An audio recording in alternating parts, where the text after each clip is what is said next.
Assalamualaikum warahmatullahi wabarakatuh. Kembali lagi bersama saya. Kali ini saya mencoba membahas mata kuliah mekanika dinamika dengan studi kasus yaitu pengereman. Baik, langsung saja kita bacakan.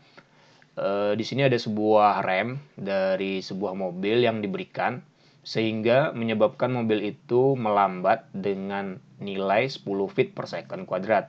Diketahui bahwa mobil berhenti dalam jarak 300 feet. Nah, tentukan yang pertama itu seberapa cepat mobil bergerak sesaat sebelum rem itu diberikan, dan yang kedua berapa waktu yang dibutuhkan agar mobil tersebut berhenti. Nah, dari soal cerita ini ya, di sini sudah diberikan sebuah ilustrasi ya.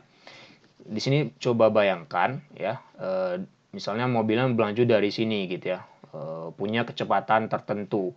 Nah, saat remnya itu diberikan, nah maka dipotretlah seolah-olah mobilnya itu kejadiannya dari titik A ya sampai mobilnya itu berhenti sehingga memiliki kecepatan akhirnya 0 gitu ya.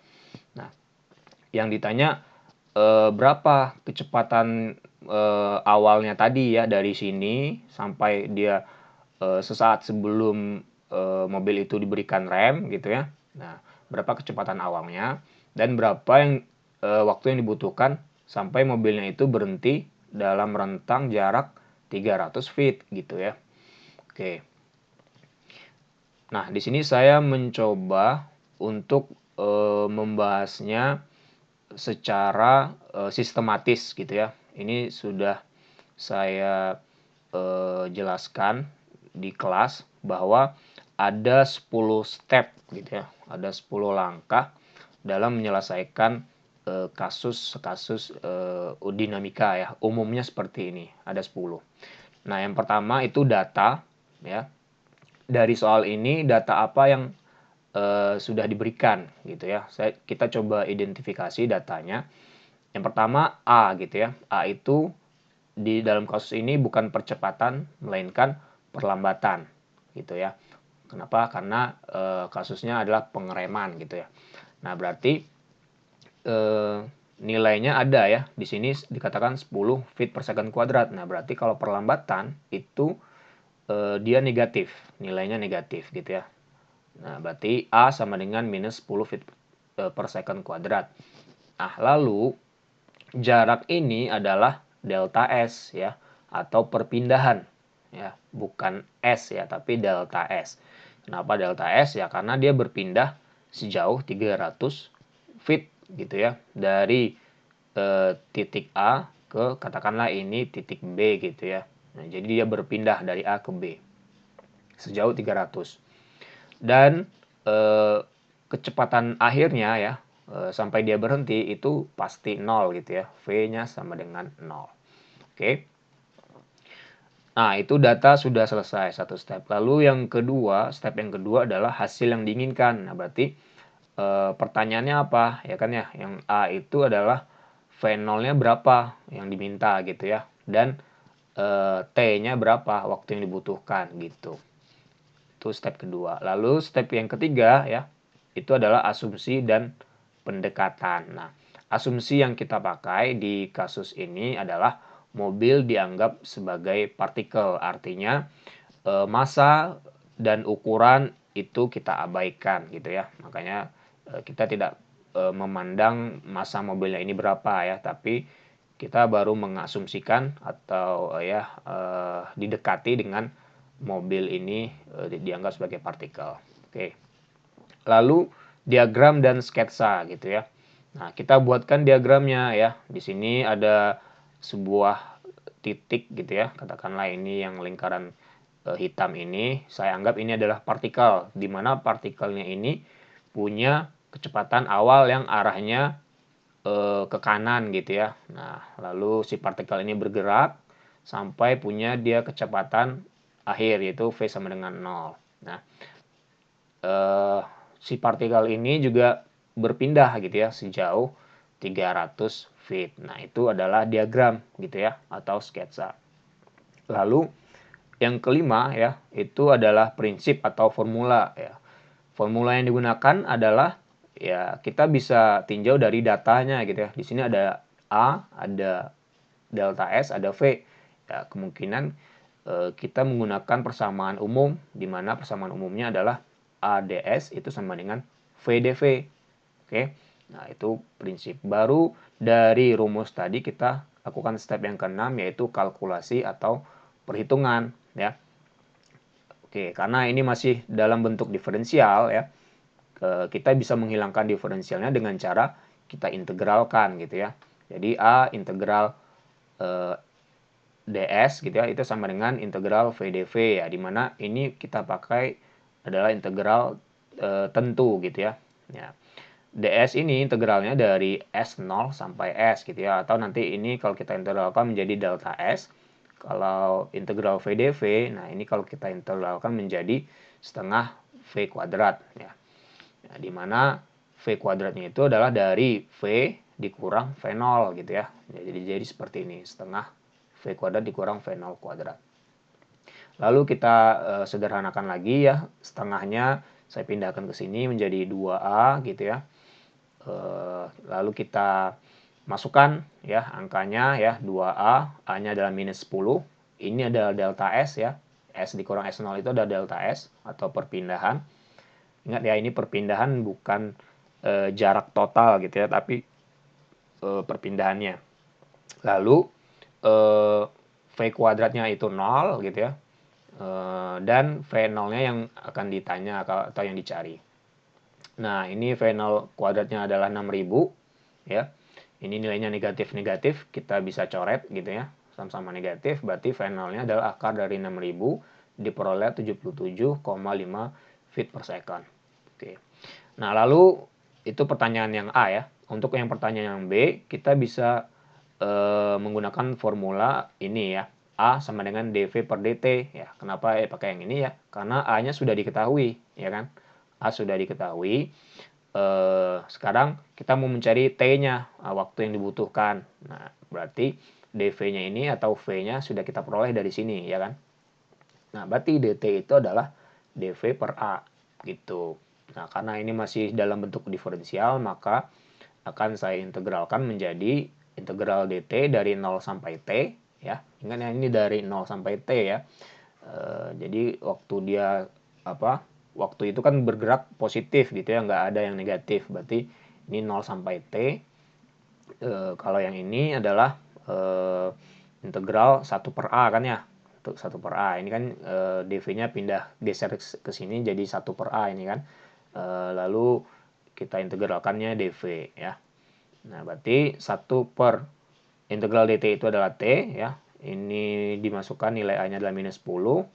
Sementara integral dv itu adalah V dikurang V0. Nah, kita masukkan V-nya itu adalah 0 ya. V0-nya adalah 77,5 yang sudah kita peroleh sebelumnya.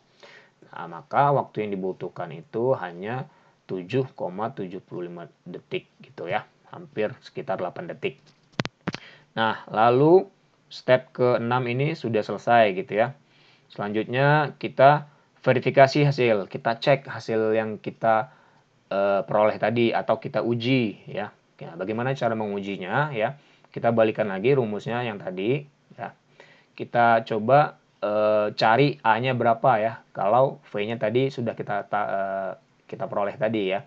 Jadi di sini tujuannya baik lagi seperti yang sebelumnya, cuman di sini kasusnya adalah kita cari A-nya gitu ya, untuk menguji apakah A-nya itu sama dengan data yang kita sudah ketahui.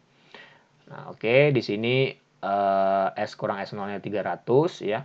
Ini V0-nya 77,5 tadi yang sudah kita peroleh. Nah, maka A-nya adalah segini ya, sama ya, minus 10 feet per second kuadrat. Nah, itu cara memverifikasi hasil seperti itu ya. Oke. Lalu step yang ke-8, konsisten dengan satuan. Nah ini hati-hati, dari awal kita sudah menggunakan satuan British ya. Satuan British itu berarti yang kecepatan itu feet per second, percepatan itu feet per second kuadrat, dan jarak itu satuannya feet gitu ya. Jadi kita tidak mengubah satuan dari feet menjadi meter gitu ya, atau sebaliknya. Nah, kita boleh menggunakan itu namanya konsistensi satuan gitu ya. Nah, kalau misalnya di soal itu diketahui bahwa mobil berhenti dalam jarak 500 meter gitu ya, sementara percepatannya ini. Nah, kita harus ubah ke salah satu ya, salah satu satuan, mau pakai yang SI atau yang British, terserah yang mana ya. Tergantung prefer kalian seperti apa. Nah, jadi satuan itu harus konsisten dari awal ya. Kalau mau British pakai British, kalau mau SI pakai SI gitu ya. Oke, lalu step ke-9 itu logis. Nah, logis ini cara dia apa hasilnya itu masuk akal gitu ya. Jadi saya di sini mencoba mengkonversi satuan dulu ya. Nah, kita kan nggak tahu nih 77,45 atau 77,5 tadi ya. Itu kan satuannya feet per second gitu. Nah, ini akan coba saya konversi ke 85 km per jam gitu ya. Coba ini di googling saja ya. Jadi kata kuncinya adalah feet per second to kilometer per H gitu ya, per hour gitu ya. Nah, itu nanti tinggal masukin angka 77,5-nya itu kurang lebih ya mendekati 85 km per jam. Nah, bayangin mobil ini melaju dengan kecepatan 85 km per jam sebelum remnya itu diberikan gitu ya.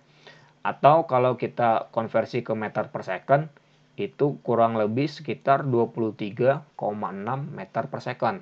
Nah, bayangin kecepatan mobil kalian itu dalam 1 detik sudah berpindah sejauh 23,6 meter gitu kan. Oke. Lalu delta S atau perpindahannya ini 300 feet gitu ya. 300 feet. Nah, itu saya belum kebayang 300 feet itu seberapa ya. Jadi kalau saya konversikan ke satuan SI itu adalah 91 meter ya. Jadi dari titik A ke titik B ini katakanlah itu jaraknya 91 meter, kira-kira hampir satu kali lapangan sepak bola gitu ya. Nah, lalu berapa waktu yang dibutuhkan gitu ya untuk mencapai jarak 91 meter ini ya. Kita punya kecepatan 23,6 meter per second, lalu jaraknya adalah 91 meter. Nah, berarti kan tinggal kita bagi ya. 91 dibagi 23 ini dapatlah waktu yang dibutuhkan itu sekitar 4 detik ya. Jadi bayangin mobil ini untuk berpindah sejauh 91 meter itu cuma butuh waktu 4 detik gitu ya. Nah, logikanya berarti kalau mobil ini mau berhenti gitu kan ya, berarti kan dilakukan pengereman gitu ya. Nah, maka mobil ini butuh waktu harus lebih dari 4 detik gitu kan. Nggak mungkin dong dia kurang dari 4 detik gitu ya. Nah, kalau jawaban kalian itu kurang dari 4 detik artinya berarti tidak logis ya. Nah, saya mencoba mengajak cara berpikirnya seperti itu dulu ya. Mencari kelogisan dari suatu permasalahan ya kan. Nah, ini kita sudah peroleh waktu yang waktu tempuh dalam jarak atau perpindahan 91 meter itu sebesar 4 detik kurang lebih ini ya. Nah, waktu untuk dia berhenti itu harus lebih dari 4 detik ya kan. Nggak mungkin dong kurang dari 4 detik. Nah, kelogisan selanjutnya yaitu adalah dari data perlambatannya gitu ya. Nah, diketahui di soalnya perlambatannya itu adalah 10 feet per second kuadrat gitu ya. Nah, di sini saya sengaja pecahkan second kuadratnya menjadi S kali S gitu ya. Saya mau mengkonversikan feet per second-nya ini ya. Jadi saya konversikan 10 feet per second itu adalah kurang lebih 11 km per jam gitu ya. Nah, bayangin mobilnya ini melambat setiap detik berkurang kecepatannya sebesar 11 km per jam gitu ya. Tadi kan kita punya kecepatannya 85 km per jam gitu ya. Jadi setiap detik mobilnya itu berkurang kecepatannya sebesar 11 km per jam. Nah, artinya ya, kalau saya buatkan seperti ini ya, pertama kita punya V0-nya 85 km per jam. Di detik pertama berarti dia akan berkurang 11 km per jam, berarti menjadi 74, ya kan? Di detik kedua dikurang lagi 11 km per jam, berarti 63. Di detik ketiga dikurangin lagi 63 dikurang 11 yaitu 52 dan seterusnya. Nah, dan seterusnya sampai diperoleh harga minus nih. Nah, artinya apa? Di detik ketujuh dia 8 km per jam, ya kan? Nah, di detik ke-8 itu dia sudah minus 3, artinya dia sudah melewati 0 kan? Melewati 0. Nah, make sense kan ya jawaban kita. Nah, kita jawabannya adalah 7,7 tadi ya. 7,7. Nah, berarti kan 7,7 itu ada di rentang ini kan ya, antara detik ke-7 dan detik ke-8 gitu ya. Nah, berarti jawaban kita cukup logis gitu. Nah, step terakhir yaitu kesimpulan ya. Kesimpulannya adalah kecepatan mobil sebelum menginjak rem itu adalah 77,45 atau 77,5 ya feet per second atau 85 km per jam, dan waktu yang dibutuhkan agar mobil berhenti adalah 7,75 second ya. Jadi demikian cara penyelesaian soal atau kasus pengereman dari mata kuliah mekanika dinamika.